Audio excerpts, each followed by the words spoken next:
మేము అవిశ్వాస తీర్మానం ప్రవేశపెడతాము. తెలుగుదేశం పార్టీ ఎంపీలు అందరూ కూడా మద్దతు ఇవ్వండి.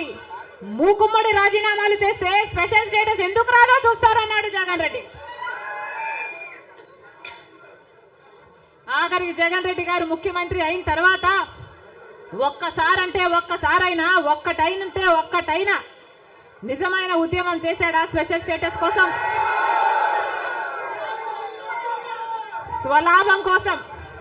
స్వలాభం కోసం రాష్ట్ర ప్రయోజనాలను తాకట్టు పెట్టింది వైసీపీ. ఈరోజు మనకు స్పెషల్ స్టేటస్ లేదు కదా, కనీసం ఒక ప్యాకేజ్ కూడా లేదు. ఉన్న ప్రభుత్వమైనా ప్రతిపక్షమైనా ఒక్కటంటే ఒక్క నిజమైన ఉద్యమం చేసింది లేదు. ఈరోజు మనకు స్పెషల్ స్టేటస్ లేదు అంటే ఆ పాపం ముమ్మాటికి చంద్రబాబు గారిది, ముమ్మాటికి జగన్ రెడ్డి గారిది. స్వలాభం కోసం ఇద్దరు ప్రజల ప్రయోజనాలను తాకెట్టు పెట్టారు. టీడీపీ అంతే, వైసీపీ అంతే, దొందే.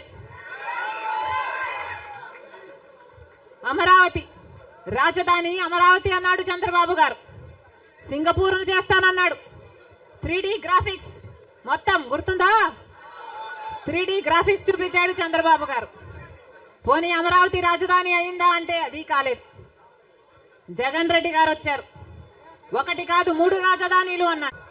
పోనీ 3 రాజధానిలు అయ్యాయా అంటే ఒక్కటి కూడా లేదు. ఈరోజు మనకు రాజధాని ఏది అంటే ఏదో మనకే అర్థం కాని పరిస్థితి. ఒకటైనా ఉందా అంటే ఏదీ లేదు, ఒకటి కూడా లేదు. మరి ఏమి సాధించుకున్నట్టు? పోలవరం ప్రాజెక్ట్ ఎప్పుడో 1941లో పోలవరం ప్రాజెక్టు కట్టాలనుకుంటే సాధ్యపడలేదు. ఆఖరికి రాజశేఖర్ రెడ్డి గారు ముఖ్యమంత్రి అయిన 2004లో రాజశేఖర్ రెడ్డి గారు జలయజ్ఞంలో భాగంగా పోలవరం ప్రాజెక్టును స్థాపించడం జరిగింది. రాజశేఖర్ రెడ్డి గారు ముఖ్యమంత్రిగా ఉండగా పోలవరం ప్రాజెక్టు చెందిన కుడి ఎడమ కాలువల పనులు కూడా చాలా శాతం చేశారు రాజశేఖర్ రెడ్డి గారు. మన దురదృష్టం రాజశేఖర్ రెడ్డి గారు వెళ్ళిపోయారు. ఆయన చనిపోయాక మళ్ళా పోలవరం ఒక్క అడుగు కూడా ముందుకు పడలేదు. చంద్రబాబు గారు పోలవరాన్ని తాకట్టు పెట్టారు బీజేపీ దోస్తీ కోసము. ఇటు జగన్ రెడ్డి గారు బీజేపీతో దోస్తీ కోసం పోలవరాన్ని తాకట్టు పెట్టారు. అంతేకాదు బీజేపీ అధికారంలో 10 సంవత్సరానికి 2 కోట్ల ఉద్యోగాలు ఇస్తామంది బీజేపీ పార్టీ. 10 సంవత్సరాలలో ఎన్ని కోట్లు వచ్చుండాలి? 20 కోట్ల ఉద్యోగాలు వచ్చుండాలి మన దేశంలో. ఆంధ్ర రాష్ట్రానికి కనీసం 1 కోటి ఉద్యోగాలైనా ఇచ్చిందా బీజేపీ పార్టీ? పోనీ 10 లక్షల ఉద్యోగాలైనా ఇచ్చిందా బీజేపీ పార్టీ? కనీసం 1 లక్ష ఉద్యోగాలైనా వచ్చినాయా? లేదు. ఆంధ్ర రాష్ట్రంలో 1 లక్ష అంటే 1 లక్ష ఉద్యోగాలు కూడా ఇవ్వలేదు బీజేపీ పార్టీ. ఉన్నవి కూడా ఊడాయి. బీజేపీ పార్టీ ఆ రోజు చెప్పిన మాట, రైతులకి ఆదాయము డబుల్ చేస్తామన్నారు. రైతుల ఆదాయం డబుల్ చేయడం ఏమో గాని రైతులకున్న ఖర్చులు 10 ఇంతలు పెరిగాయి.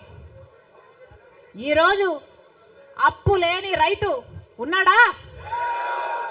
అప్పు లేని రైతు ఎవరైనా ఉన్నారా అని ఎవరిని అడిగినా లేదమ్మా అప్పుల పాలైపోయాం. రైతు అన్నవాడు ఆత్మహత్యలు చేసుకున్నా గానీ ఎవ్వడు పట్టించుకునేవాడు లేడు. మరి ఎందుకున్నట్టు బీజేపీ పార్టీ అధికారంలో ఏం చెప్పారు? స్విస్ బ్యాంకులలో విదేశాలలో ఉన్న బ్లాక్ మనీ మొత్తము తీసుకొస్తాము, అన్ని పేదల చేతుల్లో పెడతాము అని చెప్పింది బీజేపీ పార్టీ. పెట్టారా? పేదల చేతుల్లో 1 రూపాయినా పెట్టిందా బీజేపీ పార్టీ? మరి ఎందుకు నమ్మాలి బీజేపీ పార్టీని? టీడీపీ పార్టీకైనా జగన్మోహన్ రెడ్డికైనా ఎందుకు చెయ్యాలి బీజేపీ పార్టీతో దోస్తి? ఎందుకు వాళ్ళ ఎమ్మెల్యేలు, ఎంపీలు, రాజ్యసభ ఎంపీలతో సహా బీజేపీ పార్టీ తొత్తుల్లాగా ఎందుకు మారారు? టీడీపీ పార్టీ అయినా వైసీపీ పార్టీ అయినా ఇద్దరూ కలుపుకుంటే వాళ్ళకు చెందిన ఎంపీలు లోక్సభ ఎంపీలు 25 మంది, ఆంధ్ర రాష్ట్రానికి చెందిన ఎంపీలు 25 మంది, 22 మంది వైసీపీ అయితే 3 తెలుగుదేశం పార్టీ. కానీ మొత్తం 25 మంది ఎంపీలు బీజేపీ పార్టీ చేతుల్లో ఉన్నారు. బీజేపీ పార్టీ ఏం చెప్తే ఈ ఎంపీలు మొత్తం అందరూ గంగిరెద్దులాగా తలూపుతారు. రాజ్యసభకు చెందిన 6 ఎంపీలతో సహా మొత్తం 31 ఎంపీలు ప్రజలు బీజేపీ పార్టీకి ఓటు వేయకపోయినా, తెలుగుదేశం పార్టీకి ఓటు వేసినా, వైసీపీకి ఓటు వేసినా ఉన్నది మాత్రం బీజేపీ పార్టీలో. రాబోయే రోజుల్లో ఇంకా ఎక్కువ అబద్ధాలు చెప్తారు. రాబోయే రోజుల్లో ఇంకా ఎక్కువ మోసాలు చేసే పరిస్థితి వస్తుంది. రాబోయే రోజుల్లో ప్రతి ఇంటికి కేజీ బంగారం ఇస్తాము అని చెప్పే నాయకులు వస్తారు. రాబోయే రోజుల్లో ప్రతి ఇంటికి ఒక బెంజ్ కార్ ఇస్తామని చెప్పే నాయకులు కూడా మీ ఇంటి దగ్గరికి వస్తారు.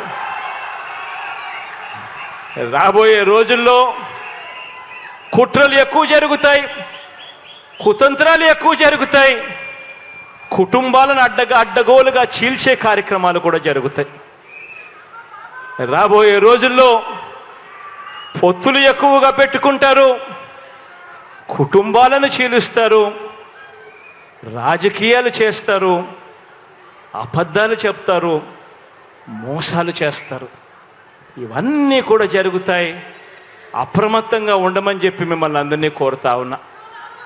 ఇవాళ మీ బిడ్డకు వాళ్ళ మాదిరిగా కుట్రలు చేయడం చేత కాదు, మీ బిడ్డకు వాళ్ళ మాదిరిగా అబద్ధాలు ఆడడం చేత కాదు, మీ బిడ్డకు వాళ్ళ మాదిరిగా రాజకీయాలు చేయడం చేత కాదు. మీ బిడ్డకు తెలిసిన రాజకీయం ఒక్కటే, మంచి చేయడం, పేదవాడికి అండగా నిలబడడం. మీ బిడ్డ నమ్ముకున్నది కూడా ఒక్కరినే, పైన దేవుని నమ్ముకున్నాడు, కింద ఉన్న మిమ్మల్ని మాత్రమే నమ్ముకున్నాడు తప్ప మధ్యలో మీ బిడ్డ దళారులను ఎవరిని కూడా నమ్ముకోలేదు. మీ బిడ్డకు ఒక ఈనాడు తోడుగా ఉండకపోవచ్చు, మీ బిడ్డకు ఒక ఆంధ్రజ్యోతి అండగా ఉండకపోవచ్చు, మీ బిడ్డకు ఒక TV5 అండగా ఉండకపోవచ్చు, ఒక దత్తపుత్రుడు మీ బిడ్డకు తోడుగా నిలబడకపోవచ్చు.